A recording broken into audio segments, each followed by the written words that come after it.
Breaking news from the cryptocurrency world. In just 1 year, hackers stole over $4 billion in digital assets. And the biggest single theft? $1.46 billion.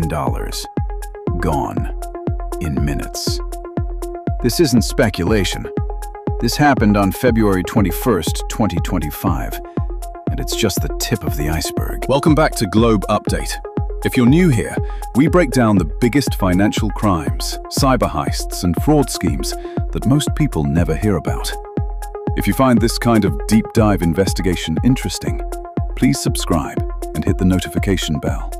It takes just one click, and it helps me create more content like this. Bybit, one of the world's largest cryptocurrency exchanges, Dubai-based, trusted by millions of traders. On February 21st, 2025, they got hacked. 400,000 Ethereum vanished in minutes. Here's what happened. Bybit stores most of its cryptocurrency in what's called a cold wallet. That's a vault offline, theoretically unhackable. But accessing that vault requires approval from multiple managers. And that's where the attack got clever. Hackers didn't hack the vault. They hacked the approval process itself. They embedded malware into the software managers use to approve transfers. The managers saw one thing on their screen, the legitimate transaction, but the code underneath was executing something completely different. By the time anyone noticed, $1.46 billion was gone. But here's the critical part. Law enforcement and blockchain analysts know exactly who did this. North Korea's Lazarus Group.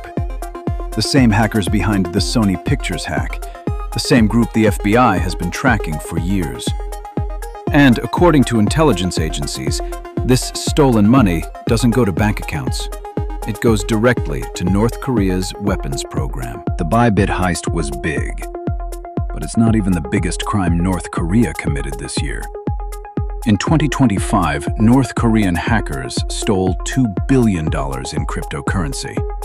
That's a 51% increase from the year before, and the trend is accelerating. Why target crypto? Simple. Traditional banks have layers of security, regulation, and oversight. Cryptocurrency exchanges? They move fast.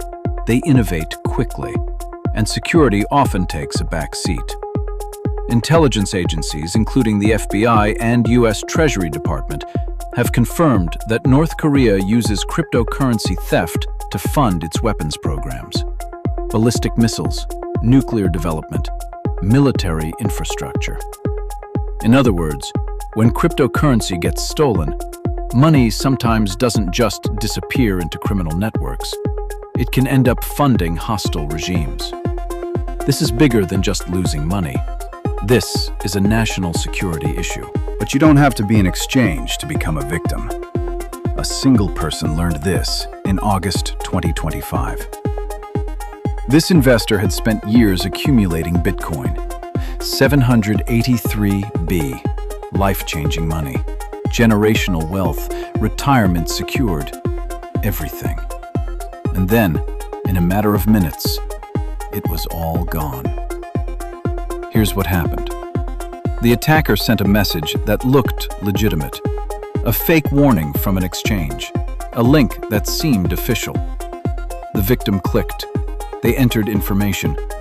And they revealed something critical. Their seed phrase. A seed phrase is like having the master key to your entire financial life. 12 to 24 random words. With those words, someone can access any cryptocurrency stored in your wallets. Within minutes, the attacker had that seed phrase. Within seconds, every Bitcoin was transferred out. $91 million. Gone forever. And here's the tragic part. Even crypto forensics companies can trace where the money went. But once it's laundered through mixing services and multiple blockchain networks, recovery becomes virtually impossible. While individual investors were being targeted, major exchanges continued to fail. BTC Turk, a major Turkish exchange, was hacked twice in just over a year. The second hack cost them $48 million. In the traditional banking world, this would be catastrophic. Federal regulators would shut the exchange down. Executives would face criminal charges. There would be seizures, investigations, criminal indictments. But in cryptocurrency, BTC Turk kept operating. Customers who lost money had to decide, do I trust this exchange again? This exposes a fundamental problem with cryptocurrency. There's no insurance. There's no government backing. If your exchange gets hacked, you're hoping they voluntarily refund you. And most of the time, they don't. Beyond exchange hacks, hackers are also exploiting flaws in smart contract code. Cetus Protocol, a major decentralized trading platform, was hit in May. A single vulnerability in their code allowed a hacker to drain over $223 million. One line of code, one overlooked security gap, and suddenly hundreds of millions of dollars evaporated. The Cetus team managed to freeze about $162 million, but $61 million is gone for good. This is the problem with decentralized finance. Even brilliant engineers can miss critical security flaws, and when they do, there's no insurance company to cover the loss. So how do these attacks keep happening? Let's break down the 5 primary methods. Method 1. Phishing. Fake email that looks real. Cloned website. Victim enters credentials. Hacker has access. It's simple, but it works. Method 2. Supply chain attack. Hacker infiltrates a software vendor that serves hundreds of exchanges. They insert malware into an update. Thousands of users become compromised before anyone notices. Method 3. Social engineering. A hacker calls an employee, pretends to be from IT support, convinces them to install software or share passwords. One employee's mistake exposes the entire system. Method 4. Code exploits. Hacker finds a flaw in smart contract code, a loophole that allows unauthorized access. They exploit it before the flaw is patched. Method 5. Address poisoning. Hacker creates a wallet address that looks almost identical to a legitimate one, changes just one character. Victim thinks they're sending money to the right address. It goes to the attacker instead. A Carnegie Mellon study found over 270 million address poisoning attempts. The common thread? They exploit human error, and they rely on cryptocurrency's permanent, irreversible nature. You might think, I don't use cryptocurrency. Why does this matter to me?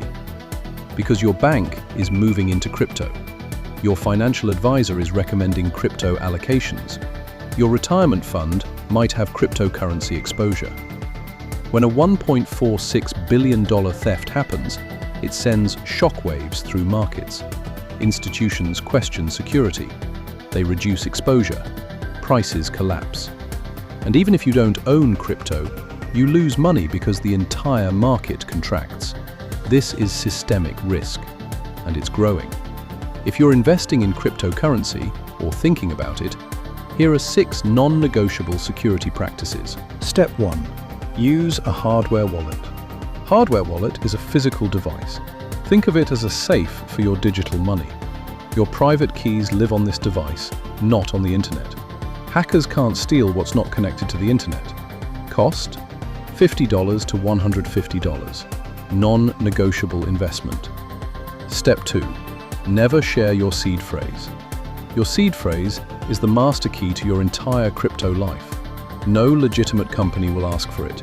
Not your exchange, not your wallet provider, not support staff. If anyone asks, they're a scammer. Step 3. Use authenticator apps, not SMS.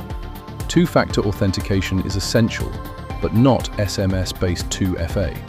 Hackers can intercept SMS through SIM swapping. Use Google Authenticator or Authy. These apps run locally on your phone. They can't be hacked remotely. Step 4. Verify everything before you click. Before entering sensitive information, check the URL. Make sure it's the official domain. Look for the green lock symbol indicating encryption. And critically, don't click links in emails. Type the URL manually. Step 5. Start small and test withdrawals. Before depositing significant money into any new platform, make a small deposit. Try to withdraw it. Does it work? How long does it take? Is customer support responsive? If something feels wrong, don't invest more. Step 6. Diversify your holdings. Don't keep all your cryptocurrency on one exchange. Don't keep all your money in one location. If one platform gets hacked, you lose some money, not everything. Here's what happened in 2025. $4 billion stolen. Exchanges breached, individual investors ruined, state-sponsored actors funded. And we're seeing the beginning, not the end. Cryptocurrency isn't going away. Banks are integrating it, corporations are holding it, governments are regulating it. But the security challenge remains. The vulnerability persists. Your job is simple. Understand the risks, take the precautions, and if you invest, do so informed. The $1.46 billion stolen from Bybit? Still in wallets controlled by North Korean hackers. The $91 million phished from that individual investor? Gone forever. These aren't theoretical scenarios. They're real people facing real consequences. If you found this breakdown valuable, please like this video and subscribe for more breaking news investigations on crypto crime, financial fraud, and how to protect yourself.